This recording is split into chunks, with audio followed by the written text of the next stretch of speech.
Welcome to the TNT podcast, where we discuss all of the hottest current events within hip hop culture, album reviews, politics within the music industry, and more. You all know me by Tellurian. I am one half of the TNT podcast, and of course, I have my brother here with me. Yes, sir. My name is Timothy. I'm the other half of the TNT podcast, and we're here with the shits. We are bringing unbiased, unfiltered, honest conversations about hip hop and the culture. So if you're sensitive about your favorite artist or public figure, go on ahead to the next podcast, but you can still follow us though. Just remember, these are our opinions, and we are only speaking on behalf of us. Thank you all for tuning in. All social media platforms will be in the description for each and every episode, so don't forget to like, follow, subscribe, and all that good stuff. Peace and love.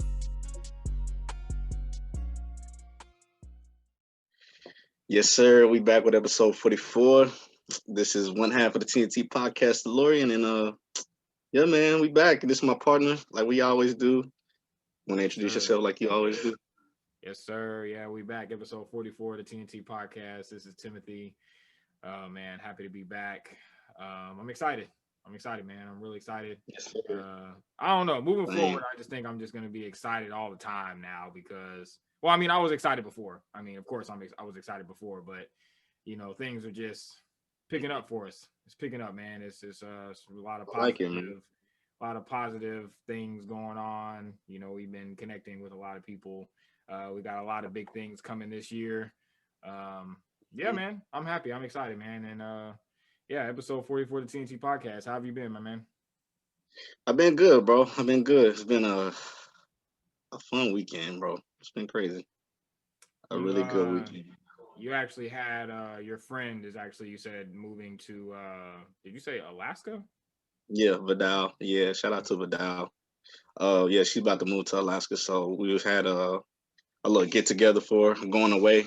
She leaves next week, so we were trying to do something for her this weekend. So she wants to do like a hotel party, and of course being safe, not too many people, and going out to eat and stuff like that. But yeah, it was a good time. Just came back from brunch not that long ago, so I feel like my weekends just be full of stuff all the time. Yeah, man, you be turning up, man. I be seeing the Snapchats. You be turning Yeah, up. man, it'd be fun. You know, just trying to turn up my last 7 months out here. So, you know. Oh yeah, man. 7 months left in the Air Force. That's crazy, man. How you feel? How you feel that you're about to get out and come home? 7 more months. I'm happy, bro. I'm excited. I'm ready for the next chapter. So, but yeah, I'm just trying to enjoy the last of my time out here. Got like 7 months. So, trying to take a few more hikes. Just spend time with people. Because when I leave, it's gonna probably be a while before I get back this way. So, when I be back in Dallas, it's just gonna be grinding. So, yeah, man, it's gonna be a good time. But what about you? Do anything this weekend? No, man, we've been snowed in. I know you've been watching. I don't know if you've been seeing. Yeah, seeing what's going on, man. It's snowed in over here, man. It's crazy. I woke up this morning and it was white outside, and it's been a long time since it's gotten. I don't think it's ever gotten this cold in Dallas like this before. So it's pretty crazy. So yeah, we've been snowed in. Can't really go anywhere. But it's all good though. I mean, being at home is, you know, nothing better than being at home. So I haven't been able to do anything this weekend. But yeah, nothing too crazy over here. I don't know. I'm ready to get into some topics. Yeah, man. Let's do it. Where you want to start at with this one? With the topics. I wanted to talk about our guest Nezzy. That was our first. That was the first time that we actually did an interview with a real. I want to say like I feel like she's like damn near an established artist. Yeah. She's about to come out with her album, and we talked about that, and you know, a lot of big things are about to happen with Nezzy. So I don't know, man. I just wanted to know how you feel about, you know, how we conducted that episode. I mean, I feel like we did a pretty good job, but you know, it was our first time. You know, that was my first time really stepping in that space of asking like real interview questions, and I feel like she Mm-hmm. opened up. She opened up to us. She opened up about her music. You know, she was talking about her relationship with her mom and Mm-hmm. a lot of things. And that's what really what I strive to do is I wanna be able to have guests on. I want them to connect with us and open up. And Yeah. I just wanted to know how you felt about, you know, when we us having our first, like I mean Ari was our first guest, but Mm-hmm. Nezzy was our first like artist Yeah. guest. Yeah, for sure. No, bro, I enjoyed it, man. You know me, I like things with depth, and I feel like she's one of those people that, has great conversation. And yeah, we went over a spectrum of topics, and I love her views on a lot of things. So I really, really enjoyed that interview. And yeah, she kind of made me nervous. That's actually kind of crazy. Like I felt like I was actually on with. I mean, she is an established artist, so I felt like I don't know. I guess in my mind, it felt like she was even bigger. Like even with her being on the podcast, so because I really feel like she's gonna blow up. Like I feel like she's well on her way. So, but now I enjoyed it. I think that was just a great, great conversation. So I feel like we need to have her on again. Like just make it like where she just come on like multiple times. Yeah, man, Yeah, 100%. yeah. So yeah. Yeah, I agree. I agree 100%. She's a very unique artist. She has a lot of different talents, and she's a very Mhm. very strong-minded woman. Very very opinionated, and yeah, I agree with you 100%. I definitely do think that she is gonna blow up. Uh, you know, listening to her, you know, it's crazy to hear that she doesn't even listen to that season's album because you know where Mm, she was at that point in her life whenever she recorded that. So that was real interesting mhm. that she told us. Um, but yeah, man, I agree with you 100%. I think that um, we talked about a lot of different things. Mhm. And I would love to have Nezzy on again. For everybody that's listening to this podcast, please go check Nezzy Mamadou out on Spotify, on Tidal. Um, Check her out on YouTube. Subscribe to her YouTube channel. She has plenty of different platforms. Oh yeah. She does ciphers. She does freestyle. She has 2 projects out. She's getting ready to release her next project in April. That's what she told us. She's projecting to release it in April. Mhm. Um, so yeah, man, go run up the streams, man. Run up the streams. Support your Yes. local artist, man. She's dope. She's next up. She's next out of Dallas. So shout out to Yes. Nezzy, man. Thank you again for spending an hour and change with us. We had a great time talking to you, and we can't wait to have you back on the podcast again. Yes, sir. Yes, sir. Like, yeah, just like Tim said, yeah, we definitely enjoyed Nezzy. And yeah, hopefully she come on like 10, 20 times, however many, as we like, progress with this. So yeah, I would love for Nezzy to be on like so many more times. That'd be great. Yeah, it was good conversation, good conversation. Oh yeah. Yeah. But yeah, man, we had some new music come out. Some new music come out this past Friday. The Judas and the Black Messiah soundtrack came out.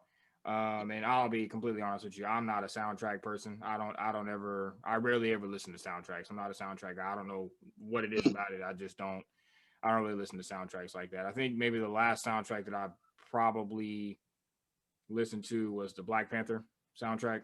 That was probably the last one. Yeah. I think that was the last one I listened to, and I think I'm starting to listen to soundtracks more because of that. And I don't know, the Judas and Black Messiah seemed like it would be a fire soundtrack because that movie's real black. And yeah, and it just came out actually Friday. So that's a real black movie. So I feel like it's gonna be full of black artists.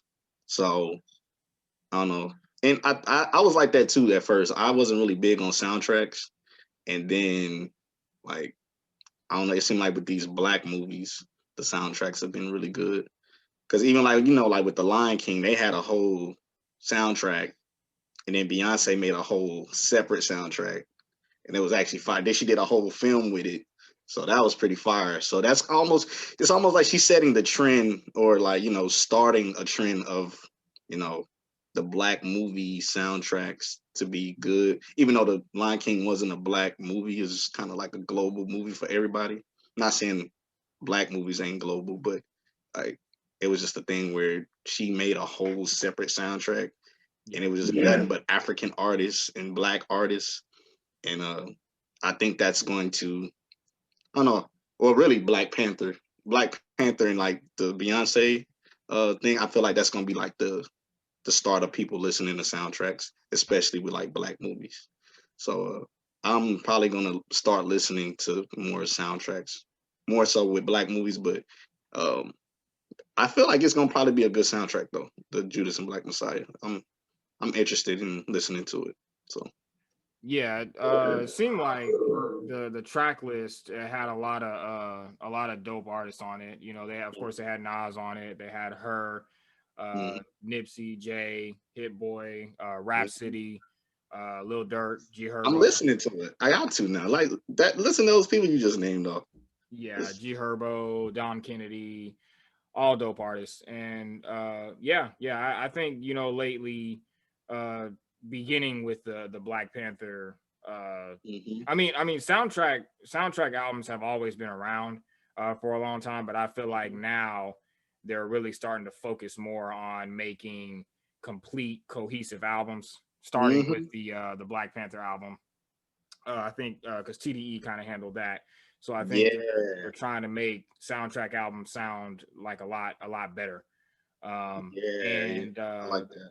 yeah, and the Judas and the Black Messiah, I already knew that it was going to be a fire Oh yeah. soundtrack for that, because I mean it's Black History Month.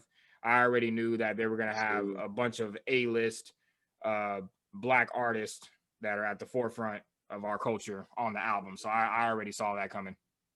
But I haven't gotten a chance to watch the movie yet, but I do want to watch it. It looks Mm-hmm. like it's going to be a really really good fucking movie. Um, Oh yeah. but Oh yeah. man, with the soundtrack, man, there's a lot of controversy. A lot of controversy, man. A Man, let's lot of get into it, bro. controversy. A lot of Let's get controversy with the into it. soundtrack, man. I saw it on. I maybe woke up last Thursday and saw that Nas and Jay-Z were trending, and I was like, oh shit, what now? What now? What is it this time? And I saw that Nas had a record coming out with Hit Boy, and then in within that same time frame, I saw that Jay-Z was also releasing a record. And at first I didn't even know it was gonna be on the soundtrack. I thought that both of them just Mm-hmm. had like separate projects coming out or something like that. So I was excited. I was like, oh yes, we're getting new Nas and Jay music. Yes. Mm-hmm. But then I started seeing that.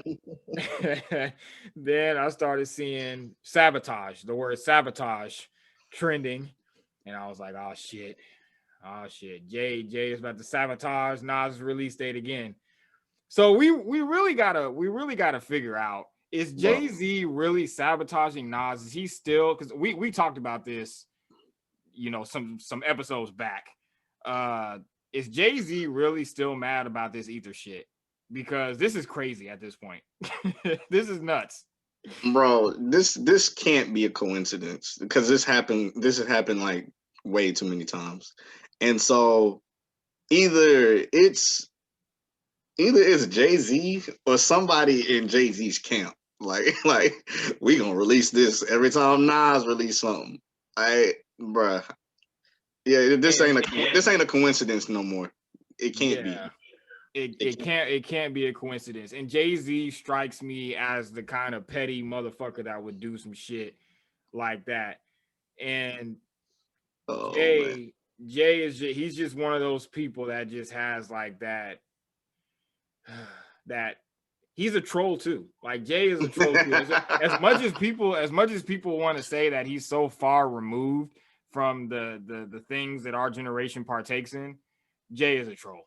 He is also a Oh troll. my gosh. And Listen. I think that Jay-Z is fully aware of what is going on at all times. I know that Jay-Z probably knew that Definitely. Nas had a record on this album, and he was probably like, you know what? I'm fixing to go in the studio. And this verse that Jay-Z probably put on there was probably a last minute thing. And, you know, I do think it is dope that they put him and Nipsey on the record. I think that was dope. Because I don't know if you remember, and that's a funny thing too, because a lot of people were giving Jay-Z flack saying that, Hove, is just, using Nipsey and, riding the same way, using Nipsey as, blah, blah, blah, all this extra bullshit. And first of all, he don't even need that. Right. He doesn't need that. But I remember when Nipsey put out his Crenshaw mixtape. I don't know if you remember when he put out the Crenshaw mixtape and he was selling it for $100 a copy. And Nipsey was, to his credit, he was one of the first few artists to really do that, because there's a couple of other artists that do that too that can actually make it work. But he actually, motherfuckers was actually buying his project for $100 a pop. And I remember Jay purchased 1,000 copies of the album for Nip, just to show support. And so Jay, I think Jay has been in support of Nipsey Hussle for the longest, because Nipsey Hussle, him just promoting being independent and making sure the artists get what they're worth and all that kind of shit. I'm pretty sure Jay saw that early on and was like, yeah, I fuck with this nigga. So he's always working, bro. He's always in the background doing stuff that people don't even know about, and then later on they hear oh, he did this and this and this. He just don't talk about it out in the forefront like that, or social media like that. It just comes out later that he was actually doing work behind the scenes. But even though he's super big, but he's not. The things that he do, they're big, but he does it low key. Yeah. And the record is dope. The record is dope. I think Jay, man, look, man, spitting like that. He's still spitting, bro. Jay is 51, man. And even Nas, man. Nas had a record on there. I listened to both, but of course I had to listen to both. I mean, I want to listen to the whole album, but I clicked both of those records because anytime Jay and Nas drop something, I'm clicking it.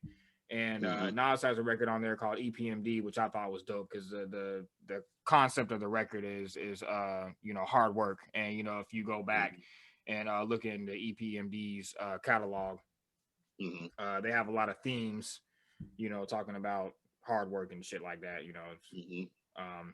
But Nas, he still floated. He was floating on the record. He was rapping, rapping his ass off. But man, Jay is ridiculous, man. Jay is just ridiculous. And I'll still to this day never understand why people say that Jay is not an elite level lyricist. Jay is 100% an elite level lyricist. He showed it with this verse. He showed it on the Meek Mill What's Free album. And I feel like a lot of people still aren't catching a lot of the shit that he was talking about in that What's Free verse. Still. But yeah, man. Yeah. A lot of things go over people's heads when Jay be spitting. Man. A lot of subliminals, a lot of And he's a king of that. Yeah, man. Yeah. And these two verses, man, it brought about an interesting conversation that I was seeing online. And people were trying to figure out, because we know that Nas has always been the better lyricist. We know that. We know that Nas is a better lyricist than Jay. That's fact. Bar for bar, Nas has always been just held higher in regards than Jay, just in terms of lyrics. But a lot of people were trying to figure out who is a better lyricist between the two now, in present day time. Which of the two is better? So that's a good question. We're gonna break this down. That's a good question, because I have to really think about that, because Nas he's still a great lyricist, but Jay, that's crazy. I don't know. Because when we're breaking down lyricists, bar for bar type of thing, that's I don't know. That's an interesting conversation. We gotta break this down for real. So I feel like what we have to do is we have to go off of the last few projects that we've received from both of them. Mm-hmm. So if we're going off of, I don't know, maybe let's say the past maybe 3 to 4 years, we've gotten Nasir, Lost Tapes 2, and the joint that he dropped with Hit Boy last year, King's Disease. King's Disease, yeah. And from Jay, we've gotten really just 444 and a couple of verses. Yeah. 444 and the What's Free verse. This verse that came out, we got the Pusha T Drug Dealers Anonymous verse. That Drug Dealers Anonymous is yeah, that's a top J verse, bro. Yeah. So if I'm going off of that, I don't think that Nas has lost a step. Mm-hmm. And I've gotten myself in trouble on this podcast before with my Lauryn Hill comment, so I need to be careful with what I say about Nas. Man, it's your opinion. Yeah, with what I say about Nas, I need to be careful. So this is what I'll say. I don't think that Nas has lost a step. Mm-hmm. I think that Nas is still lyrically nice. I don't think that he is rhyming, the crazy entendres, the bars, and the flips and all that kind of shit like he was doing on Illmatic, obviously. Man, because on Illmatic, he was like, pain in my brain vein, money maintained, don't go against the grain, simple and plain. Like, he don't rhyme like that. Like, he rhymes nice, but the way he was flipping words and stuff, like, yeah, he don't rhyme like that now. Yeah, so he doesn't rhyme. Rhymes nice though, like he's nice, like, but it's just more of it ain't as lyrical as it used to be, but it's there, it's still there. He still will show you like, I got it. Yeah, I feel like he's a little bit more relaxed. Mm-hmm. He's already solidified, so he doesn't need to prove anything.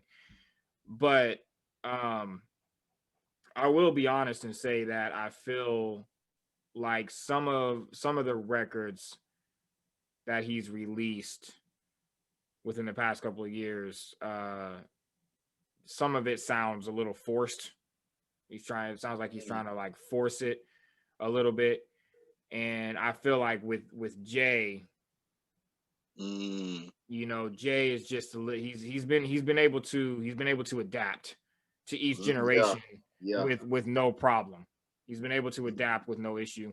And I feel like Nas, it can feel a little bit forced sometimes. I can definitely hear that. Because it's more of I think Jay knows how to stay a little bit more relevant. I think Nas is relevant, but I think Nas does things more in the tradition of hip hop in a sense. But I feel, not saying that Jay doesn't, but Jay, he kind of keeps his like ear to the streets type of thing. Not that Nas does, but it's like Jay he's dabbling in and out, and I feel like Nas is more on some like knowledge type stuff and more on some like, this is just kind of how I am, how I think type of thing. But I think like Jay-Z got his hands in everywhere, and so it kind of makes for being more relevant in a way. And so, not saying that makes him better or like worse. I think it's just more, Jay-Z is more out there. Yeah. So, and for me, I agree 100%. I think Nas, I think both of them have grown as artists, and I think that both of them are kind of their content. It reflects where they are at this current point in their life right now. But I still think that Jay-Z is trying to, or not necessarily trying to, but he'll show you every now and then like nigga, I'm still Jay from, you know what I'm saying? And I don't have to rhyme about street shit to still show y'all that I'm nice. And I feel like Nas, the Nas that we all love, it's that that's that street Nas. You know what I'm saying? And now I feel like he's more so on some knowledge, like laid back type shit. But Jay is still finding ways to rhyme crazy, even though he ain't on no street shit no more. So Yeah, for yeah. me right now, like if we just go back to 444, and I'm gonna be completely honest with you, I don't think that Nas has released a project as good as 444 since man, It's been some albums it's been a ago. while. It's been some albums ago. Like it's been Yeah, probably like at least 4 albums ago, 5 yeah. maybe, something like It's that. been a while. It's been a while, and I think when you go back to 444 and you listen to records like Marcy Me and Smile and Smile. Oh my yeah, God, the way he was rhyming on Smile was like he was just on some rap. Like, bruh, he really snapped on Smile, bro.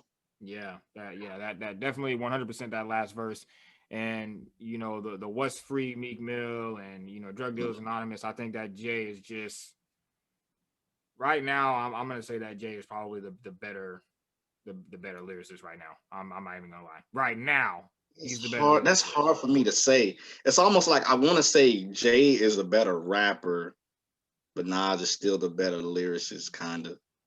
Maybe, Yeah. maybe I don't know. It's dang, that's hard. Well, so I agree. I agree with what you're saying. I think that overall Nas is a better lyricist than Jay.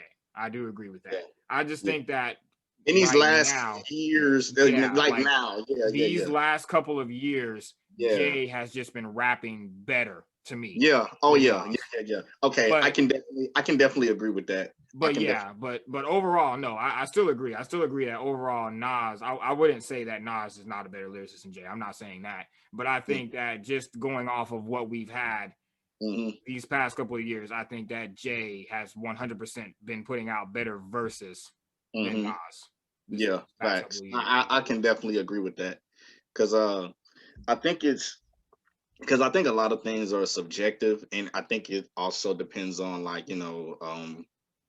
the topics and things people want to hear. But I definitely think as of lately, I feel like Jay has definitely been rapping better than Nas. But yeah, just as an overall elite lyricist on like the things that Nas talk about, I feel like he talks about more like knowledge stuff, like more things that's like Black Kings and stuff like not that Jay don't, because Jay definitely will throw that in there. But I think you could tell Nas be still talking about, things in books like and stuff like that. But yeah, as of lately, Jay's been out rapping Nas for sure. Definitely. Like these last 4 or 5 years ish, like yeah, he's definitely been out rapping Nas. Yeah, Yeah. man. Yeah, I just saw that online. It was a conversation that I thought me and you, uh, should have. Because Mm-hmm. again, I said it before. I said, there's Jay Z Nas fans and there's Nas Jay Z fans. Mm-hmm. And I think me personally, I think I'm a Jay Nas guy. Like Mm-hmm. I love Nas, but I think that Jay is the greatest of all time. I mean, I Yeah. can't. I'm Yeah. sorry, Nah, but I agree. I agree. Sometimes I'll be just in my like lyricist bag, like just want to listen to straight lyricists. And sometimes Jay is not the first person I go, but as all around, I at the same time I listen to Jay a lot. And it's like, yeah, dang, it's so hard to say which one I am more so. Maybe it's Nas Jay Z, even though Jay Z has better albums. Like I can listen through more Jay Z albums than Nas.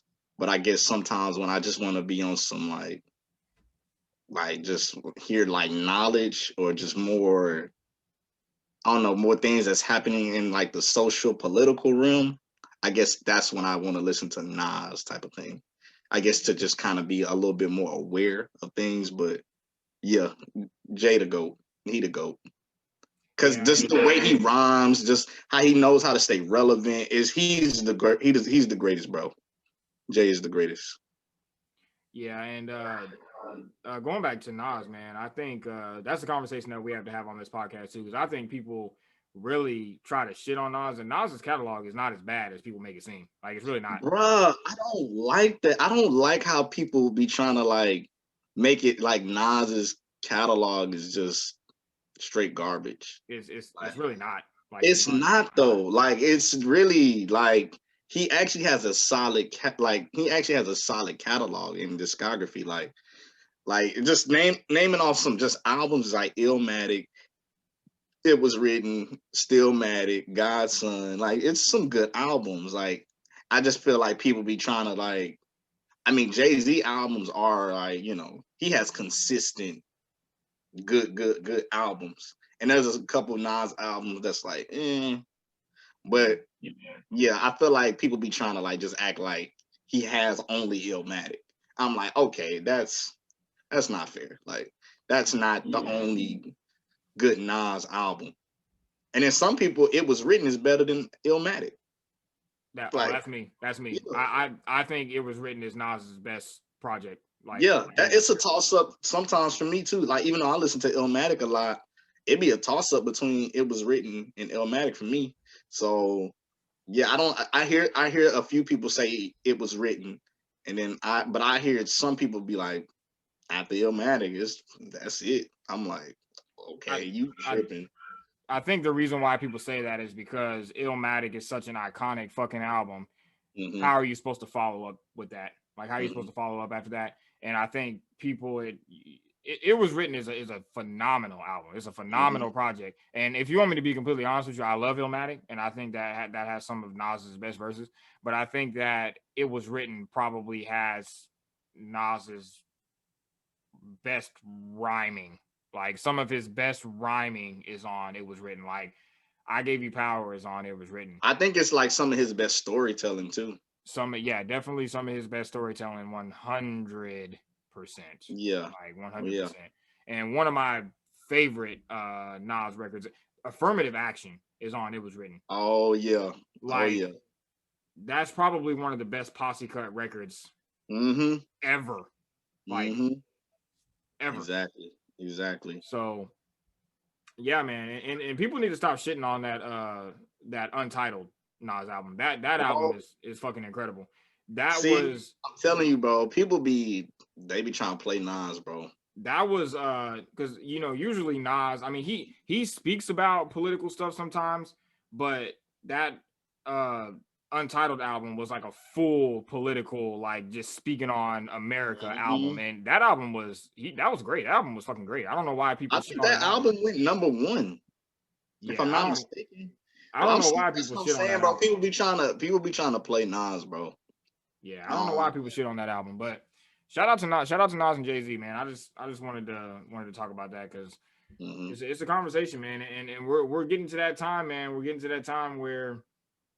Jay and Nas, they're they've been in it for a long time now. We need to start figuring out where we place these people at, where we place Jay and Nas. So he up there. They the greats, bro.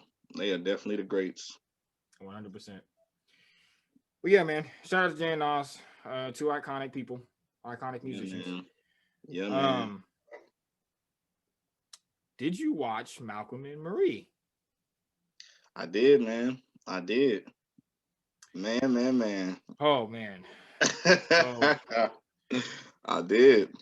I had been seeing the previews to that for a long time, and I didn't know what it was. I just because Zendaya, she's been doing a lot, and let me just tell you, man, I wasn't prepared. I wasn't prepared. So I've been so I'm not gonna even lie to you. When I saw the preview, I liked it right off rip. And when I saw it, I shared it. I think every time I saw it. I'm not gonna even lie, because when I saw it, I was just like, okay, this is probably gonna be good. Because first off, Zendaya is great. She's actually a great actress. And then when I saw John Washington, which is Denzel Washington's son, and I've seen him in previous movies like Black Klansman, which is a Spike Lee joint, I was like, okay. He was in Tenet too, right? I think so. I think so. I haven't seen Tenet yet. A lot of people have been telling me to watch it, but I think he's in that too. So I heard about Tenet. I haven't seen Tenet though. Yeah, I think he's in it. But I saw Black Klansman and I was like, this is Denzel Washington's son? And I was just like, okay, yeah, this dude is great. And you gotta be great. You're Denzel's son. You got, bruh. Yeah. You got a lot to prove. That's like Denzel, like we were just talking about Jay and Nas. In the acting realm, Denzel is there. He's a GOAT. It's like Denzel, it's like Will, Samuel Jackson. It's man, it's like some like elite people. Oh yeah. Morgan, man, like it's Denzel is in that conversation. 100. Um, 100%. so me seeing that, so me seeing like John Washington and seeing Zendaya, I was like, okay, this is gonna be good because like I haven't gotten a chance to watch. I watched some things with Zendaya in it, but one of the things I've been wanting to watch is some show she has called Euphoria. I think it's Euphoria. I wanted to yes, I want to talk yes. about that because I watched the whole first season of Euphoria. We're waiting on season 2 to come out. Mm-hmm. And I'm sorry, I'm gonna go ahead and let you finish. I'm gonna tie that in. But I'm No, no, I was just saying like so, but I've seen her like act on different things, and Euphoria is one of those shows I want to get into because I know like I've seen Zendaya and she can act. She's a great actress, and so when I saw the preview for this, I was like, okay, these are two like intense actors, and I want to see this. So right off rip, when I was seeing the preview, I was sharing it. I was like, I'm watching it. Soon as it comes, I'm watching it, and so. Yeah, I was just like, and so I know there was a lot of things being talked about as far as like their age gap. Like she's 24, he's 36, and people were like, I don't know how this is gonna be with their age gap. But when I saw it, it was like I liked it. I thought it was great. But yeah, like Euphoria, I haven't watched it yet, but I for some reason I just know it's good. Like it's Zendaya. I know it's good. yeah, so Euphoria, it's a dope show. It's really I wanted to bring that up because I feel like I hope that she doesn't get typecast because Mhm. Euphoria, she's also playing a recovering drug addict in the show. She's yeah, Oh, so okay. she's a drug addict in Euphoria as well. She plays a high school teenager who is struggling. She lost her father in the show, and I don't want to give too much away, but Mhm. her father died in the show, and she's struggling to kind of cope with that. And so she's a drug addict in the show, and she's trying to figure out how to recover from being a drug addict. So when I saw this, of course, when I saw the previews for it, I didn't know like what it was about or anything. Mhm. But when I turned it on, I was just like, man, I hope that they don't like typecast her. Like I don't want Mhm. her to just only play the drug addict every single time. Um, Let me just first off start by saying this was a very, very toxic movie. Very toxic. Bruh. Very So fucking toxic. the the acting and the dialogue was incredible. Yes. Yes. When I 100%. say incredible, I'm talking about this is a very it's very toxic, but at the same time very intelligent. Like it's like an intelligent movie because the dialogue it all takes place, I don't want to get too much. It all takes place like at the house. So it's just a lot of talking. So the talking is like, wow. I've seen movies with a lot of dialogue, but it was something different about this type of dialogue. But, you know, removing all of that, the whole toxic, so toxic. Like, I don't ever, ever want a relationship like that. Ever. Yeah. Oh yeah. I'd rather die single than to have a relationship like that. I don't care. I don't ever want no relationship like that. No, I listen. I completely agree with you. And real quick before we go into it, I just want to let everybody know if you're watching this, yes, this is about to be a spoiler. We are about to spoil. So if you have not seen this yet, Malcolm and Marie, turn it off. Turn this episode Turn it off right off, now. watch it, then come back. Yeah, watch it and then come back and finish and watch us. But no, I agree with you 100% because I couldn't tell like if they were in like really in love or like is this what love is like supposed to be? or like what Bruh. like what is this? Because Bro, like you said, the dialogue, it was very, very, very intelligent, I would it say. was Like, intelligent dialogue. This might be one of the most intelligent, like, as far as dialogue movies I've watched. Like, but when you layer it and you just like, get cut and dry to the nitty gritty about it, it's just like they toxic as hell. Like you like the roller coaster of emotions, like how they man, would be like kissing, and he was just like happy thoughts, blah blah blah, blah blah blah. I'm gonna go pee. He go pee. She come back. So why didn't you do this? Blah blah blah blah blah blah. And I'm just like, oh my god! I Like I was, was like, I was I literally never. facts, facts. I was literally watching it with Raquel, and every single time they started arguing, I was like, all right, this is round three. All right, here we go. Here we go. God, They would get done arguing, everything would be good. They would start kissing on each other, and then some bullshit would happen. She would go walk outside, and I would be like, all right, round four. Here we go. You ready for round four? Every bro, time.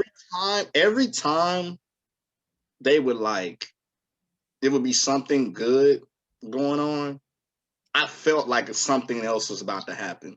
Every time that happened, I was like when the scene where I guess they was like just like laying down and he was kissing her. He was just like happy thoughts, happy thoughts. I'm gonna go to the restroom. He's like, I don't want this mood that's happening right now to change, blah blah blah. And when that happened, I was like, they kissing and all that. I was like, he gonna go to the restroom. He gonna come back, and when he comes back, she gonna be like, it's gonna be a whole different mood. Cause she was acting like she was okay too during that whole scene. I was like, when he go to the restroom and come back, she's going to say something else and it's gonna kill everything. I feel it. And lo and behold, he comes back and she asking all of these questions. I'm like, oh my God, this movie. Like they Yeah. was making me tired. Like I was like, fam, like And everything was so dramatic, from the way that it opened up when he came in and he was singing, to the moment that she made the macaroni and cheese and he was sitting down and he was eating it. He was like stuffing his face like I was cracking up so I hard. died during that scene. I I was was cracking up so hard during that whole like, oh, entire scene. I was bro. like, even the gray, like the fact that it's in gray, We like have to that. talk about that. We have to talk about that, bruh. So that's one of the first modern day movies of our time that I've seen in black and white. And bruh, it's something about black and white that makes stuff more dramatic. And Yeah, that black and white added to that made that movie even seem more like art. I yeah, was like, bruh, I don't know what it is about this black. Something about if that was in color wouldn't have been the same. yeah. Because I think the gray sort of undertone sets the mood for what you're about to see. It sets the mood Yeah, for arguments and anger and just gray, and the mood just going down and the mood just never going up. And it's just like every time the mood did go up, it's like you have to brace yourself, because what the fuck is about to happen for it to go back down. And every single time that they got into another argument, their words became worse towards each other. bro, They were talking bro, to each other worse every bro. time. It's something about that black and white that adds a layer of like intensity to movies. And to see a whole movie in black and white, like in our time, because back then they were doing black and white movies, but Yeah. they ain't been putting out black and white movies in 2020, 2021, 2015. I can't think of a movie that's been as big as like Malcolm and Marie that's been in black and white in our modern day time. So to see something like that, that was almost like genius. No, that was genius to put it in black and white, because the movie would not have felt the same with color. And I was like seeing that, I was like, it's adding some type of like intensity to this movie with this black and white. And even just everything, the way they was shooting the scenes, even the way they would like smoke the cigarette with the black and white, it's just like it made everything look more dramatic or something. I don't know. Yeah. And it was just really toxic. Like where the one scene where she walks out, like she walks outside when he's already sitting down, and she sits next to him, and she he don't plays say a word. He's not like, he's just sitting there and she plays the song. I was like, why are they this petty? Like, she plays the song basically like saying it about him, and I'm like, this is the most toxic thing I've ever seen. And yo, to all my friends, don't get in no relationship like this, please. Like, I will legit call it toxic. When I saw this movie, I was like, I'm calling out toxicness when I see it. I don't care. I'm going. Yeah, the sad thing about it is there are people that are in these kind of relationships, and it's not healthy. This was a very, very traumatizing thing to watch. This was very, very traumatizing. And just to give a little premise of what it was about a man who was played by John Washington, who was like a movie. He was like a director. A director. Like he was like a movie director. Yeah, he was a movie director, and he directed a film about a woman who was on drugs, and he got the inspiration from Zendaya's character.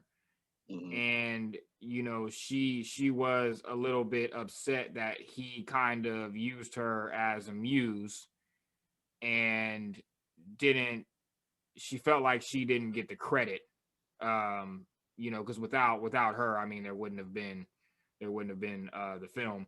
So basically throughout this movie they're arguing about that, and the emotions are just, they go up and down, and every time they go down, they go up worse, and it's just it was crazy. And by the end of the movie, I was just like, I can't like, this is good, but when is this gonna be over with? Like, when is this gonna be over with? That's how I was like, I can't do this. I had to watch it twice just to see what, like, I had to watch it twice, and after the second one, I was like, I think I'm good on this movie now. Like, this is like I was like, Jesus, this is so much. And I know, like, even like on Facebook or social media, I was seeing people like this kind of triggered me a little bit, and I was like, whoa, okay. You know what the crazy thing is? This relationship's out there worse than that. And I was like, and when you think about that, you like, I was like, yeah, this is too much. This is way too much. And but the acting, the dialogue, incredible. It was really, really incredible.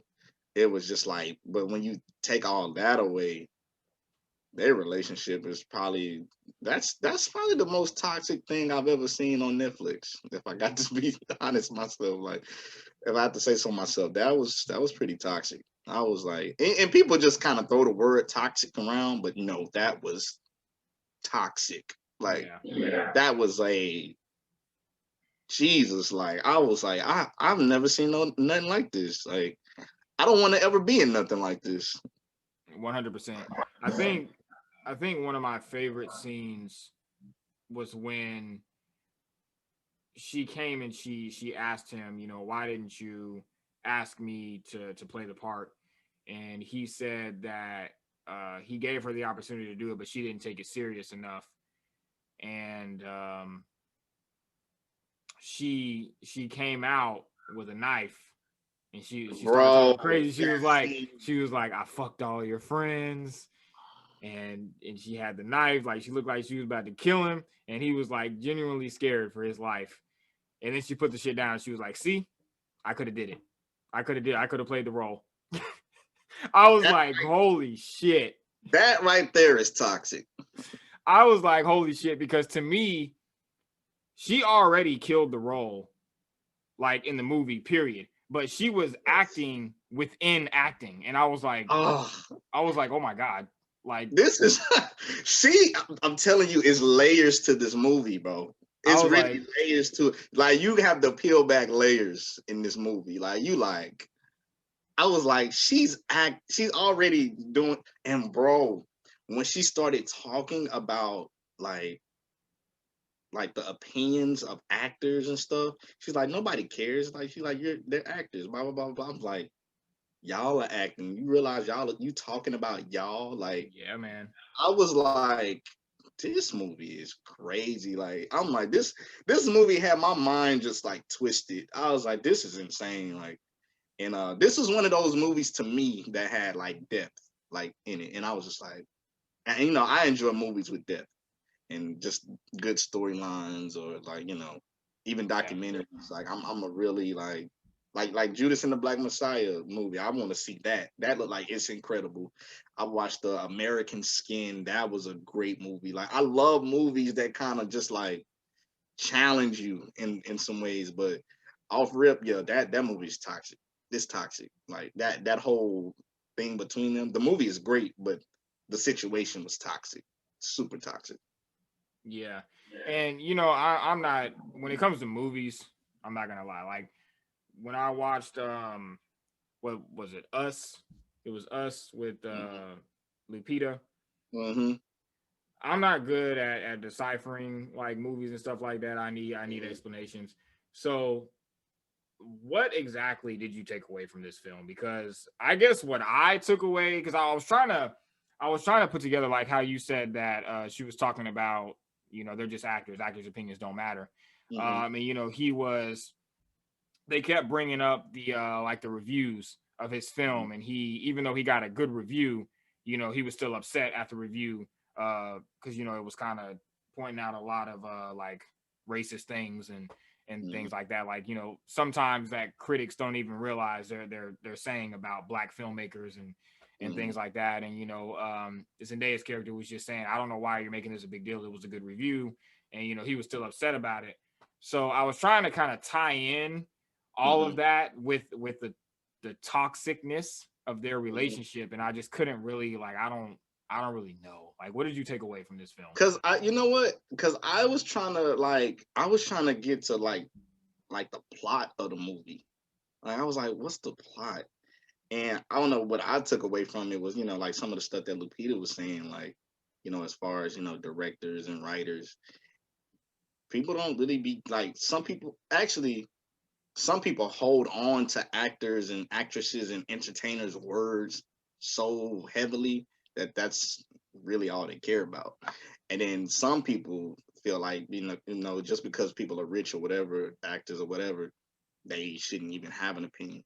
So I think it's like a mixture of both. It's like, I feel like people's opinions matter. Like even if they are rich, but you know, a lot of people don't feel like it because they not rich or whatever. But I feel like their opinions matter, but not so much so where their opinions matter, but it's like not so much so where almost like not so much so where you just gotta hold it as like the Holy Bible type of thing. But you know, just having balance in between uh listening to what people's thoughts are. And then as far as the toxicness, I feel like don't take people that you're with for granted. And that's one thing. Definitely don't take the people that you're with for granted. And yeah, man, I think that's what it is. Don't take people that you're with for granted, and um, don't hold like what actors and actresses and entertainers say as everything. And just be careful who you being with, cause man, it had me like, Jesus, do I want to be in a relationship, but geez, like if it's that, I don't want that. Like I don't want that. Like that was just like that was too much. That was way too much. I don't want to experience that. But those are kind of like some of my takeaways because he did all of that and he didn't even thank her. Like and not like and she's like, you don't even have the balls to do this and this and this. You're not even from the trenches. You don't even I deal with this every day. I go home with it, but you made what I did look beautiful. So I can't even really live to tell the story because you told the story. So that was the part of the movie that just had me kind of tripped out. It's like she was the muse. He kept trying to deny that she wasn't, but I really feel like she was a big part of like what the movie was. And yeah, he didn't thank her, but don't take the people that you with for granted is one. Don't hold what actors and entertainers and stuff say as everything. And get away from toxic people. Yeah, Like 100%. yeah, man. That's man. Yeah, Don't I can't deal with that. I yeah, can't deal with that. That was crazy. yeah. I think I agree with everything that you said, and I also think too what I took away from it as well is at the end of the day, I think actors and filmmakers and all that, they're just regular people, just like They're us, people. You know and what I'm they go saying? through the same toxic shit that we go through. But Mm-hmm. yeah, I agree with what you said. I think his character basically trying to patronize her Mm-hmm. the entire time. Mm-hmm. It made me question, because she was upset that she didn't get to be a part of him telling her story. He told her story and used somebody else to tell her story, and she was upset about that. And she kind of gave herself to him in order for him to do that.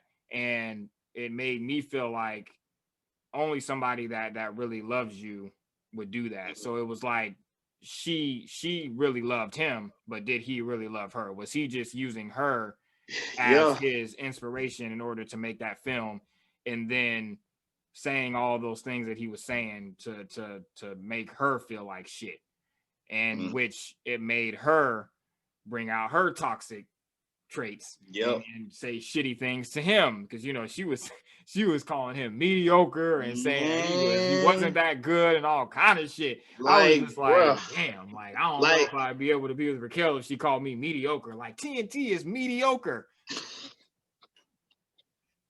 I'll bro, be like, like, damn, Raquel. it's so crazy because it's like that's like that's like me and you, like we was gonna like direct a movie, right? Yeah. And about homeless people or something. We were around homeless people, and we was out around one specific homeless person getting his story, and we turned it into a whole movie, his whole life story into a movie to how he got homeless or whatever. And at the end of the day, we didn't really even care about homeless people. We just wanted to use him as a muse to make the movie.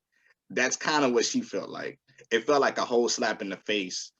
Like, and then the fact that he didn't thank her. So you thought about everybody. You think everybody from the actor all the way to your mom, all the way to everyone, but the actual woman that you were with that it was based on. That's kind of a slap in the face. But it didn't make it any better with her, you know, getting fly with him as much as he was with her. Because somebody has to be the bigger person somewhere in the situation. But it was just like, Right. yeah, it was like throwing gas on fire, bro. It was just bad. Like it was just there was no happy medium. It was just, oh, you gonna be toxic? I'm gonna be more toxic. I'm the last one standing. What's up? Like that's bruh, come on. That was pretty bad. And so I think what the thing is, it's like don't use people actually really care about them. Like if I'm doing a whole movie on a drug, like on drug addiction, and I don't even really care about people getting help, like what's the whole point of it? And I feel like that's what she felt like. Like she was just like, so you're using me to do a whole movie. That's why she was getting fly back, because she was like, you don't you can't write anything else after this. So but yeah, Yeah, man, that was some toxic, man. I ain't never seen no movie like that. That was crazy. Yeah, and then I think what I also took away from it too is, at the end of the day, man, like men just have to realize that when you have a good woman, they're the ones that keep us grounded. Like they're the ones that keep us grounded. They're the ones that make sure that we're making the right decisions and our head is on straight. Mm-hmm.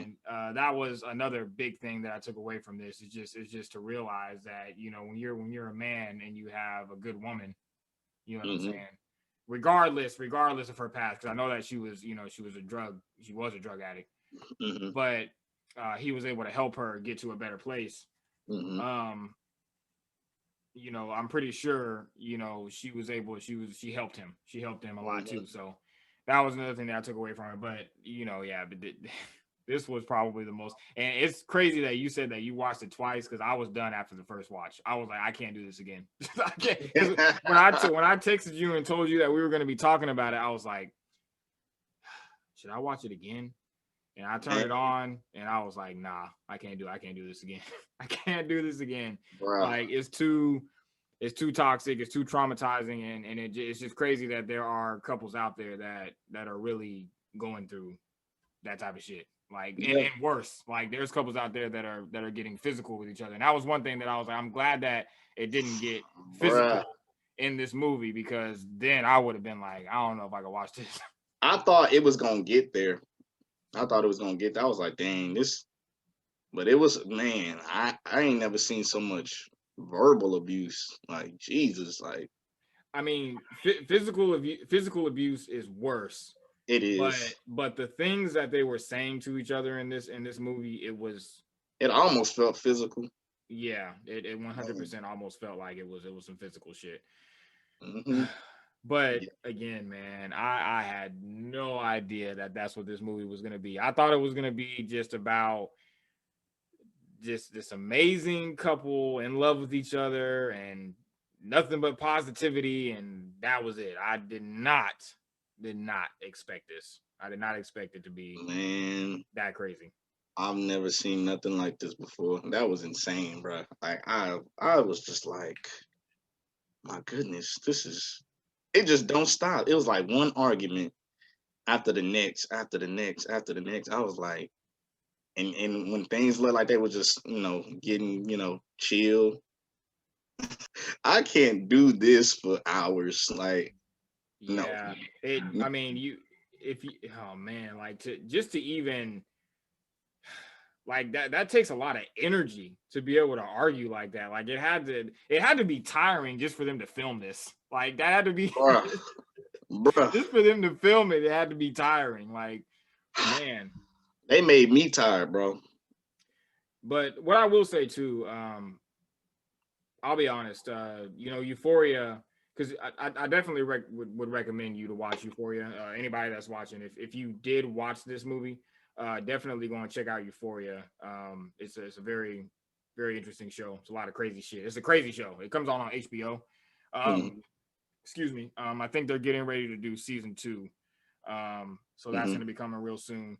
But I'm not gonna lie, like I never really was that familiar with Zendaya. I know she started out on Disney Channel, right? Mm-hmm. She started on Disney Channel. So I didn't watch her on Disney Channel. The first thing that I saw her, like my introduction to her, was Euphoria. I'm not gonna Mm-hmm. lie. Like I'm late. Sorry.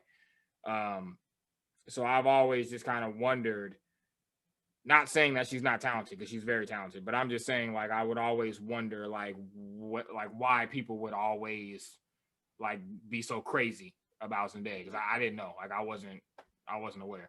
This But movie shows you why. yeah, yeah, and yeah, definitely this one, and Euphoria. So yeah, 100%. Yeah, man. I'm looking forward to, more performances and more good movies from her. That movie, it was just so much, man. So much. And like I said, I don't ever want a relationship like that. I just rather be single. Yeah, man. Just and the crazy thing is, yeah, it's relationships that are worse than that. They just, they're just not getting recorded. or it's just not, it's just not that.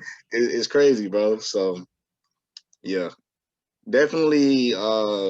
People need to definitely watch it for a learning experience. But then I know it seemed like a couple of people I've or a couple posts I've seen by people that I know on social media have said this movie was kind of a trigger, and I was just like, okay, yeah, I don't know. So some people probably don't need to see it. So only do what you can handle is what I say. Yeah, man. Look, if you're going through this out there, man, I'm gonna pray for you, and I'm gonna just say, please, just I don't know. Get I out don't of know, bad man. relationships for like most important thing. Don't be in a bad relationship. Get out of. If it's not healthy, get out. Yeah, shit is not healthy, and definitely get out before it turns physical or it gets Hmm. worse. Cause man, Yep. shit's crazy. Yep. I, But I I always say if it gets to where y'all like about to put hands on each other, like it might, like, I'm talking about like a punch. Like y'all about to throw punches and slapping. It's time to get out. Like if you feel like you feel yourself about to like legit like do something like really really bad, get out of there. Cause that punch or whatever, you're done. It's going to it's gonna be a domino effect. Don't even do it. Don't even do it. yeah, If you're getting to that place, get out of there. Get out of it. 100%. But yeah, shout out to both of them, Zendaya and uh, John Washington. I think it was a dope film. Hmm. To your point on her being typecast, I definitely hope she doesn't get typecast because I think that she's talented enough Hmm. to where, and I feel like they try to typecast black actors Hmm. anyway. Hmm. So she's dope enough to where she shouldn't be typecast. But yeah, man, Malcolm and Marie. That was a crazy roller coaster of a movie, man. Crazy roller Right. coaster of a movie. Yeah. Um, I want to see more films in black and white like that. yeah, I definitely. That was really in a long time. I haven't really, like you said, I haven't really seen a film, a show, or anything like that in black and white. So it was the first movie that I watched in a long time that was in black and white. And yeah, I think it would be a dope idea for more movie filmmakers to do that. I think it would be dope. It really brought out the just Made the things more intense. It's yeah, more. just the It adds intensity to movies. That movie would just not have been the same with color.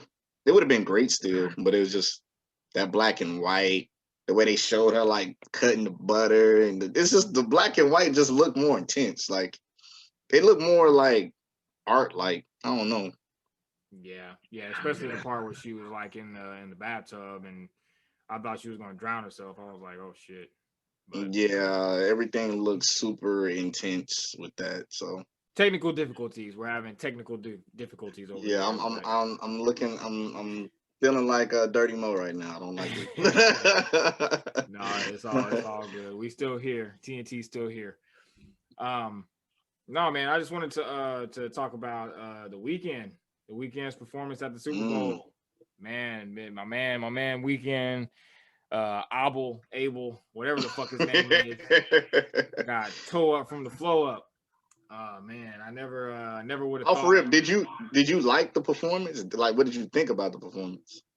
I thought it was cool. I mean, I didn't think it was like super, super amazing, but I Hmm. feel like he was kind of limited to what he could do due to COVID. They were Yeah, playing in a full, well, almost full pack stadium. I think it was like 80% capacity or something like that. So I feel like he was kind of was limited it? to. Oh yeah, I think so. I think there was, yeah, the stadium It was seemed like it was mostly cardboard cutouts. really, was it? It was a lot of cardboard cut. I thought all of the, like most. I thought all the people that I was seeing was real people, and it was mostly cut out cardboard. Oh shit, maybe I'm tripping. I thought because me It and Raquel, looked it looked like a lot of people were there, but a lot of yeah, the seats were cardboard. me and Raquel were watching it, and I was looking. I was like, is the stadium full? And It wasn't as full as it looked. okay, It was well, mostly it was mostly cardboard cutouts, and I thought I was tripping until they started like zooming in, and I was like, this is mostly cardboard cutouts. Like they got us. They I was got like, us. it was a lot of people there, but it was some rows that was just straight cardboard cutouts, and I was like, oh, that's crazy. Cause from a distance it looked like a bunch of people, Yeah, but it was cardboard. I was like, bro, like I was like, this is crazy. that's I funny. mean, I think it was more people than it would be at a usual like game because of COVID, because it was the Super Bowl, Yeah. but it was actually not as many people as people thought. At least from the TV, looking at it on TV. Okay, so maybe not 80%. Maybe it was like 50% or something like that. Something like that, maybe. Yeah. 50%. Yeah. Like if, whenever you can, like go back and look, and you're gonna be like, bro, it's mostly cardboard cutouts. They had a Toby in Wingate. I think that's how you say his last name. Mm-hmm. They had a cardboard cutout of him. Like there was a little cardboard cutout of him at the Super Bowl. That's funny. I That is was like, it is mostly cardboard cutouts. This is crazy. that's hilarious. That is so Yeah, funny. so I never would have noticed. I was looking at it. I was like, there's way too many people here. This is not they're not practicing social distancing. All you motherfuckers is about to have COVID, they about to all have COVID. And then when I including the saw it Weeknd. was when I saw it was cardboard cutouts, I was like, okay, I see what y'all did. But y'all tried to make it like it was more people with a bunch of cardboard cutouts. Like, okay. Look, gotta do what you gotta do. Gotta do what you gotta do. That's a lot of time. That's a lot of effort. Then you got to pick the cardboard up. Like, come on, like Goddamn. that's a lot of unnecessary work. Like, I can't. It's like why? Oh shit, that's funny. But Yeah. yeah, man. I thought the Weeknd, his performance was. I thought he was limited to what he could do because of COVID. But I mean, it wasn't as bad as a performance as people were making it seem. I saw this think piece. I saw this think piece about the Weeknd and this last album that he put out, because when he first put the album out, he kind of went through phases a little bit with his face. His face was all beat up, and then he wrapped it up, and then he did the video shocking everybody, thinking that his face was like plastic surgery or whatever. So I saw this think piece where they were saying that he did all of that to lead up to this performance, to show that the music industry has tried to change him and tried to I don't know, I guess make him make music a certain way, or whatever the case may be. Like how he went pop with the last album that he put out. The last album was kind of poppy, and I mean, granted, this album was kind of poppy too, but there were a lot of records on this new album that I thought were a little bit more traditional Weeknd sounding, a little bit to me. To me anyway. And when we talked about that album, I like the album a lot. I think it's a good album. But I looked at that and I was just like, people just have too much time on their hands. Like, this was literally just a regular Super Bowl performance. Like, that's all it was. And a lot of people were upset, and it brought up a conversation of men just, doing the bare minimum when it comes to their performance, but women just always go like overboard. Not overboard, but they overperform when above and beyond. Yeah, they go above and Beyonce. There you go. Perfect. Because that was where I was going to take it, because people were immediately jumped to Beyonce's Super Bowl performance, which hers was insane. I remember Katy Perry's Super Bowl performance. Hers was pretty dope. And it really just made me think, man. It really just made me think. Do men just give mediocre performances? Like, bro, I don't know if anybody is outdoing what Michael Jackson did, bro. As far as men, it's like they don't do that. Except, let me see. Well, I can't say except, but I know Bruno had a solo Super Bowl performance one year. I think that was that 2014? Might have been 2014. I thought Bruno Mars wasn't he? Who was with Beyonce? Who performed with Beyonce? That was he did do a performance with Beyonce, yes. But he actually had a solo performance. We were actually talking about that, and it was like 2014, I think it was. Like, and I think that was around his second album. And but no, when he performed, that was actually, whenever you get a chance, you should watch it. I think it was 2014 Super Bowl, I think. And it wasn't like him with anybody. It was literally like Bruno was the main. He did one with Beyonce like a few years ago, but he actually, before that, it was actually a solo performance. And that was actually a pretty good performance because he was doing like some James Brown type moves. And I was like, bruh, I'll shoot it to you. I'll shoot it to you. When I saw it, I was just like, I kind of ain't seen no performance since like that in a minute, as far as like men. Besides Michael. Like, I don't think nobody outdoes Michael, like, as far as like a whole entertainment or being an entertainer on the stage. I think Prince did one year. I think it was really good. But Prince was more like a musician than just a full entertainer, I guess you could say. Like, Prince danced a little bit, but it wasn't like Michael or nothing. But yeah, I don't know. In these last few years, it's been, men haven't been, outdoing the women with the Super Bowl. They really haven't, because I immediately thought about that trash ass performance that Travis Scott did. What year was that? 20. My gosh, that was not that good. Yeah. And me and you know how great Travis is. Like, when I tell you, I went to see him live, and that was probably top 5 concerts as far as like energy, and like seeing him at the Super Bowl was just like, that ain't the Travis I know on stage. Yeah, because he performed with Adam Levine, right? He performed with Adam Levine, and then before that it was Justin Timberlake, I think, that performed. I think so. I mean, his was okay, but it was good. Do you think it's more so? Because I feel like, so this is what I think. Like, I feel like you have to be a certain type of artist and have certain type of music to be able to perform somewhere like the Super Bowl. And for me, because I've seen the Weeknd in concert, and I thought his concert was great. Like, I saw him at American Airlines Center for the Starboy album. I thought it was good. I thought it was a great performance, but this performance was nothing like that one. It was nothing. Yeah. Like, you know what it is? I think for the Super Bowl, it needs to be a full entertainment. Well, you know what? I can't say that because, well, I guess if it's a rapper, the rapper need to have energy, because rappers ain't really dancers. But if it's somebody that's like a singer dancer, they need somebody like a Chris Brown. Yeah, that's what somebody like that, as far as a guy, because that to me,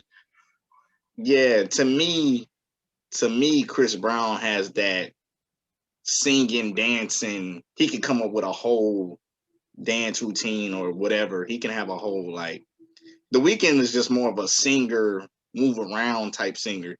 But Chris is like a dancer singer. Like, he can do both. I think that's what be making it so amazing when Beyonce performs or whatever, because it's just like she dances and sings.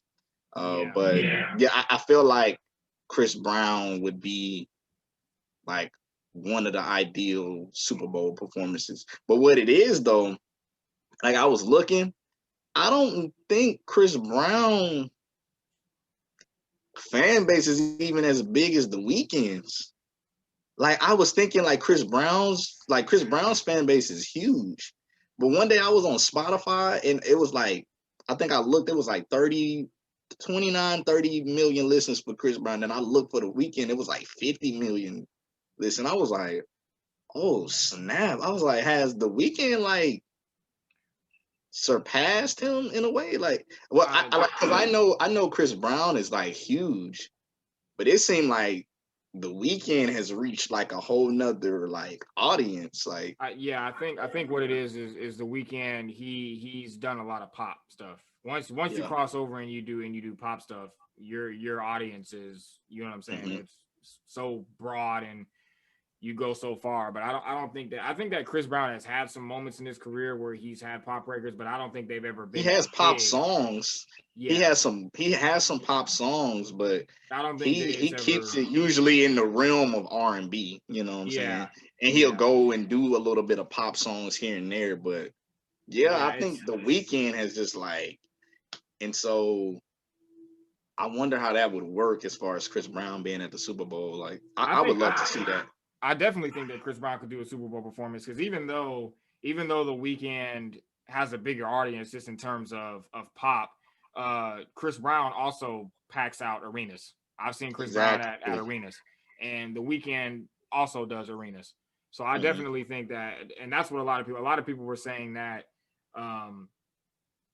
the men that they've gotten to perform at the Super Bowl have done mediocre performances, because I don't think that they've gotten the right male performer. Exactly. You gotta be really strategic with male performers. You gotta get like I said, when I saw the Bruno performance, I thought that was really, really good. But that was 2014. That's been a minute.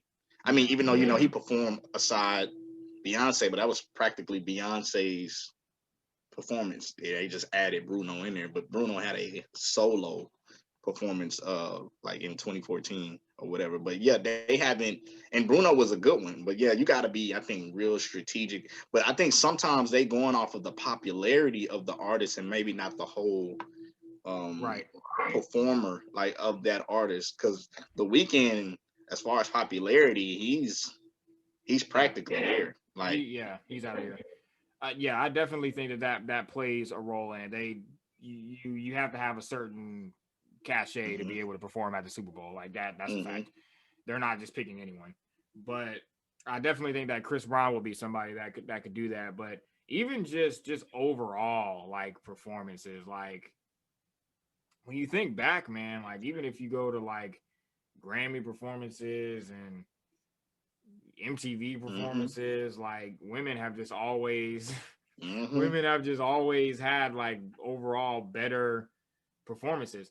And it kind of just goes back to the conversation that we had with Nezzy, where not even just Black women, now I'm just talking about women as a whole. Like, I just feel like women just have to just do more. You know what I'm saying? And men can just give you mediocre performances and everybody's gonna rave about it and shit like that. And it's crazy that this one Super Bowl performance that the Weeknd did made me really think about that, because that's something that I never thought about. I never thought about that before, because I guess for me, I'm so used to seeing people like Kanye perform. Kanye is. I was just about to say Kanye, like, it ain't too many performers like Kanye, bro. Like, and you don't get performers like Kanye a lot. Like, Kanye different. Yeah. I mean, and that's what I was saying. I guess I'm just used to Kanye and Chris Brown, people like that, just high caliber performances. But when you think about it, man, women have just been given great, amazing performances since the beginning. Yeah, man. Since the beginning of time. So yeah, man. Look, when I first saw that, I was like, it made me think about it. And I'm just like, I'm not even gonna argue. Y'all might got this one. Y'all might have this one. But I don't think that I don't think the Weeknd's performance at the Super Bowl was trash. After it was done, I was just like, that was cool. Like, it was cool. It wasn't. That's how I felt. It wasn't amazing. What I did miss though, and I'm God, I feel bad. I missed Jasmine Sullivan. I missed. Oh man, that was good, man. They honestly, to be honest, they should have just let her just kind of perform that on her own. That I did see that. See, I didn't watch it, but I did see a lot of people. They were upset because they were saying that they didn't let her do it by herself. So was there somebody else there that was like? I forgot his name, but it was like they were both singing the national anthem, and I was like people can't never have nothing solo. They gotta always attach it to something. They couldn't just let Jasmine shine alone, huh? And I was just like, that does not surprise me. So yeah, it was like, I think, was he a country singer or something? Oh, that just makes it even worse. I don't know. You said country. Just stop. I can't remember. I don't know if he was a country singer or what. I can't remember. But yeah, it was a white guy. I forgot his name, but I didn't care. I just wanted to hear Jasmine. And yeah, if she really could have they really could have did without the guy and just had Jasmine Sullivan, because she filled up the stadium, the arena, just by herself. Just her voice was good enough. But but it was great though. It was good. Her did great. Her and Jasmine did great. So that was the the plus. But yeah. Yeah, I didn't get to see Jasmine Sullivan's, but I did see that a lot, and it does suck that they have to attach someone else to her moment, because I feel like the Super Bowl, that's a huge moment, and just to insert someone else there, in her moment like that, that's kind of, I mean, but like you said, yeah, I feel like it doesn't make it as big. Yeah, it don't make the moment as big. It's like, oh, Jasmine Sullivan performed the national anthem at the Super Bowl, but it was like somebody attached to it, because when Whitney Houston did it, there was no other singer singing with her. It was just Whitney, and so yeah, man. But that was interesting, man. That was interesting. The internet just finds new ways to. The internet going internet every day, bro. Every day, man. Every day, and at this point, I shouldn't even be surprised anymore. But I am. I get surprised. I'd be surprised every day, bro. Even though I know this is what the internet does, I'm still surprised. I'm like, y'all still gonna act like this every day? Like, look. So they go through new links all the time, and I'm just like, well, I didn't know that we were gonna go here. Like, when I saw people say that men are mediocre performers, I was just like, damn, Jesus. But yeah, I don't know. Men don't be having that same type of energy that women be bringing on the stage. Don't feel like, and if they do, they're rare performers, like a Chris Brown or like a Kanye, or like a Bruno. Like, yeah, it's not that many out there. Yeah. I feel like a Childish Gambino Super Bowl performance would be hard. Like, they've showed, like, I've seen like clips of like his concerts, but I be wondering, I don't know, it's like when people have their concerts, they give this ultimate energy. But it's it's like you don't know how they would do in a arena type of setting. I will say, I don't know how a Childish Gambino Super Bowl performance would go, but it would be amazing to see him perform "This Is America" at the Super Bowl. That would be incredible. I would he don't even have to perform any of his other songs. He could just perform that and be done. Like, that would be incredible if he were to do that. Oh my God, I just thought about that.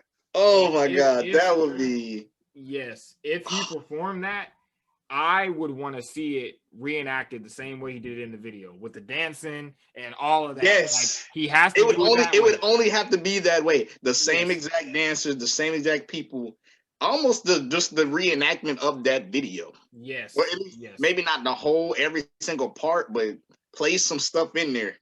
Yeah, like if he started it off like walking through like the hallways and walking to the field, and then had all the dancers and stuff on the field, and that would be incredible, because it would be one of those moments where it's like, this is one of those incredible performances, but this is also a statement, and this is the perfect place to make this statement. So, the NFL be so pissed. Yeah, because they might not even let him do it because they know he might do that. Yeah, because what he might do, he would probably be on some red bone type vibe, and next thing you know, he'll be like, hit it. Yeah. This is America. And they'll be like, what is going on here? That man, because I feel like he would do a move like that. You think you're gonna hear these red bone type joints, and then next thing you know, he say, this is America, and they was like, wait a minute, was he supposed to perform that? And bruh, it'll be a frenzy, bro. Yeah, white people would lose it. Yeah, man, they tried to get Beyonce out of here whenever she did her performance, and look, you see what I'm saying? She ain't going nowhere. Beyonce ain't going nowhere. See what I'm saying? He do This Is America. He could, bro. They could put him on 10 years from now. I would still want to hear that. Yeah. I don't care. That's just one of them songs. Bruh, that's one of them. That's one of those timeless songs to me in videos. I remember when I saw that video and I heard that song, and I saw the video, I was like, this is the video of the year. And then when I think, was it the VMAs? Whatever video awards it won video of the year. I was like, I knew it. When I saw that, off rip, I didn't even care about no other videos. I was like, I don't care. Whatever part of the year it came out, I was like, whatever else comes out, it's not gonna be better than this video. I don't care. I just know it's not going to be. And I was like, this video is just too intense. There's nothing outdoing this video. And so with the African dancing, I was like, this is a wrap. But man. If he did that, they'd lose their minds. They'd lose it. I want to see that. I pray that they put him on, and man, I pray that they do a Childish Gambino Super Bowl halftime performance, and that's not even in the script, and he just do it. I pray that they do that. They're gonna cut to a commercial break right in the middle of this shit. Bruh. Oh my God. Cut to a commercial break. I hope he does that. I hope it happens. Man. Yeah, that would be crazy. But no, man, shout out to the Weeknd. He just rescheduled his after hours tour again. At this 2022. Point, just give me a refund, bro. Just give me my money back. You know what I'm saying? Oh, you did? Oh yeah, you got tickets for that. We bought them tickets 2 years ago, my dude. Yo, that's crazy. Man. Wow. But that's Raquel's favorite artist. So, it is what it is. I love the Weeknd, but I miss the R&B Weeknd. I like the Weeknd now, but I don't know, man. That House of Balloons Weekend was different. That's what I was about to say. People want that House of Balloons weekend. That weekend is different. And I guess I'm cool, man. I like the House of Balloons weekend, but I'm cool with the pop shit too. You know what I'm saying? Mm-hmm. I'm cool. I like it. It's just I don't know. It just sounds so different than what I'm used to. Because I guess that was the sound I was used to hearing by him. And then I started hearing a bunch of pop records. Not that I don't like some of his pop records, but it was just I like that R&B realm he was staying in. But I get it. I definitely get it. You're not going to be the same artist as you were 10 years ago. Because that was 10, 11 years ago when I first heard him, 2010. Yeah. So, yeah, you're not going to be that same artist. Yeah, I do know one thing though. He needs to stop looking like Super Mario because this motherfucker running around looking crazy out here.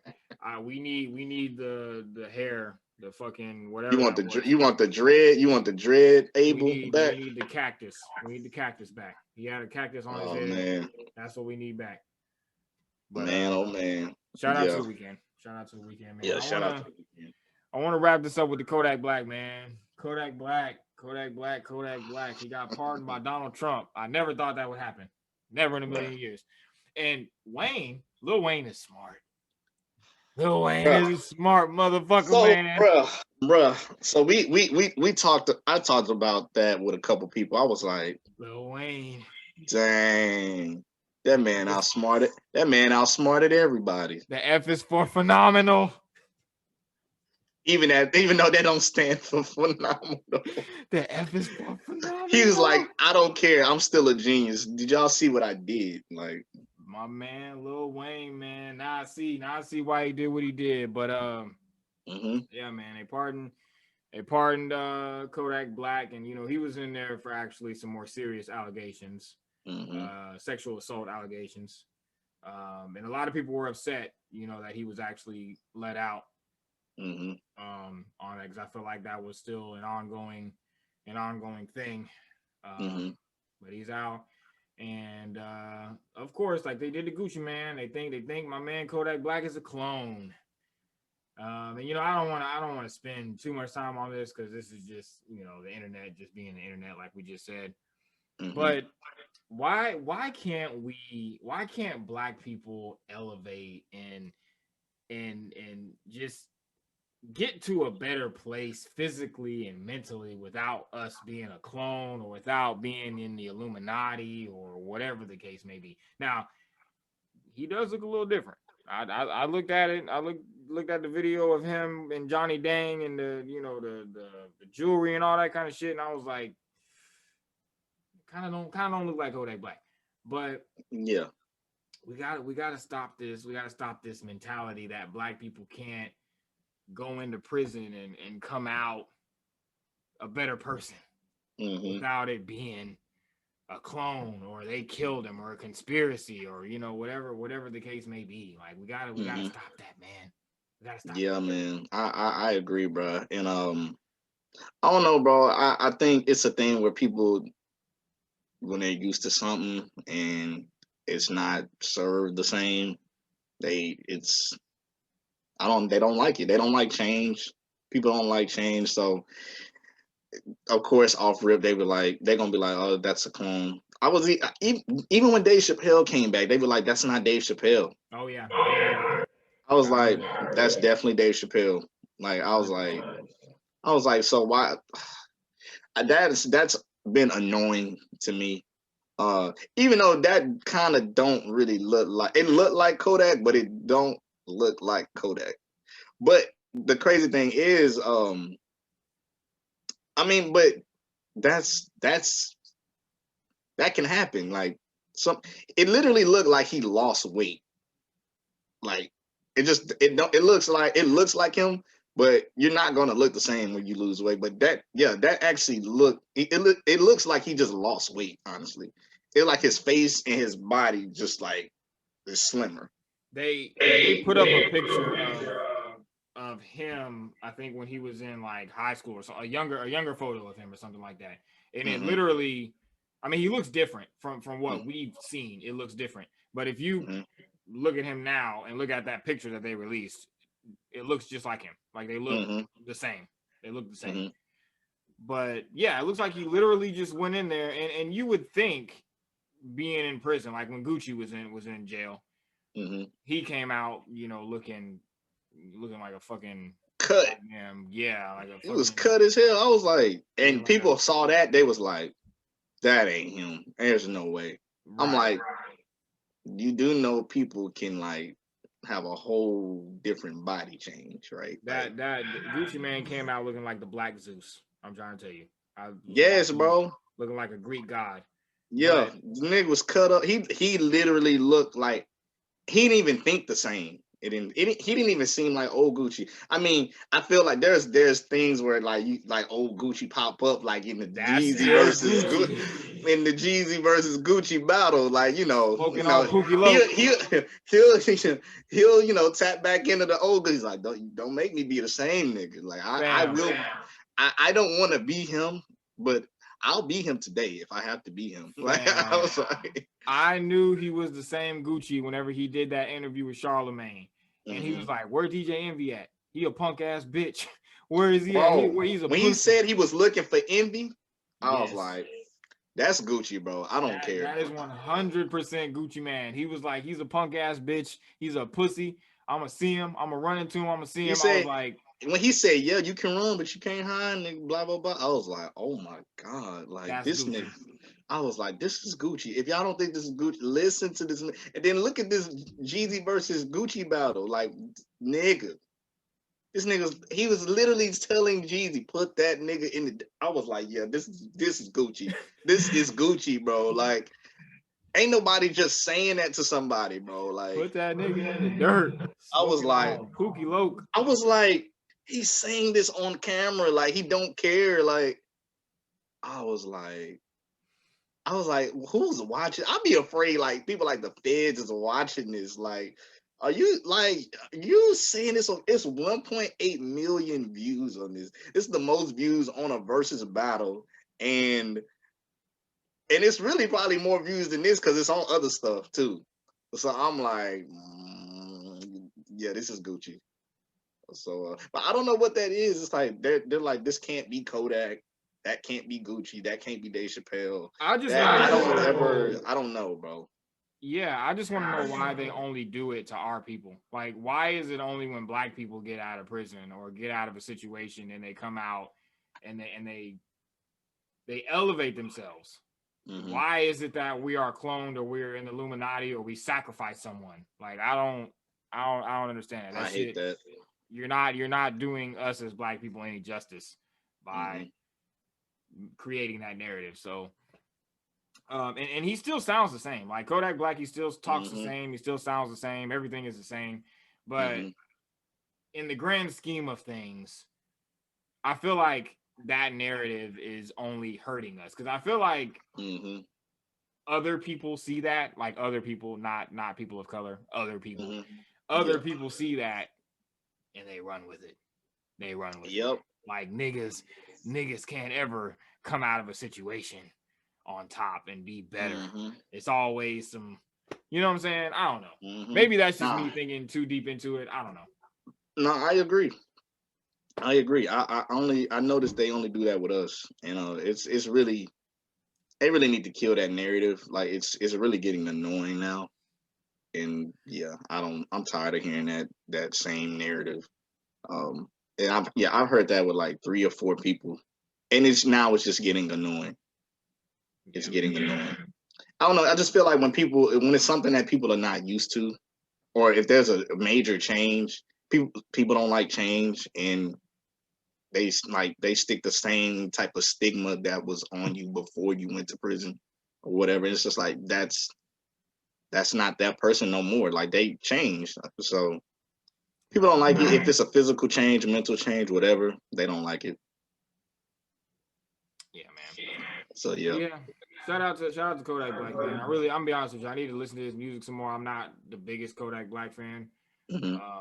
But I like a couple of songs here and there. I ain't gonna lie. I like it's a couple Kodak joints I like. I hated that Tunnel Vision song. That Tunnel Vision song I could not stand. Oh my god. I like the Roll in Peace song. That song. I rocks with that. I like just that. You don't even believe in Jesus. Why you got a Jesus? Yeah. I like that. I kind of like that. That's kind of fire. Yeah, that's I rocks with that song. I like it. Yeah, man. But shout out to Kodak Black, man. Shout out to The Weeknd. Shout out to Nezzy. Shout out to everybody that we discussed on this podcast today. I ain't got nothing else, man. I ain't got nothing else. I think that's pretty much everything. All the topics, and I ain't got nothing else on my side.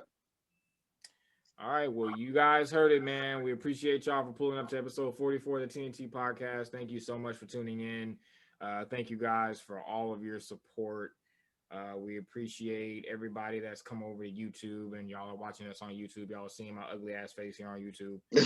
Oh my gosh. Yeah, man. This is episode 44 of the TNT podcast, and we'll be back at you guys next week with another one.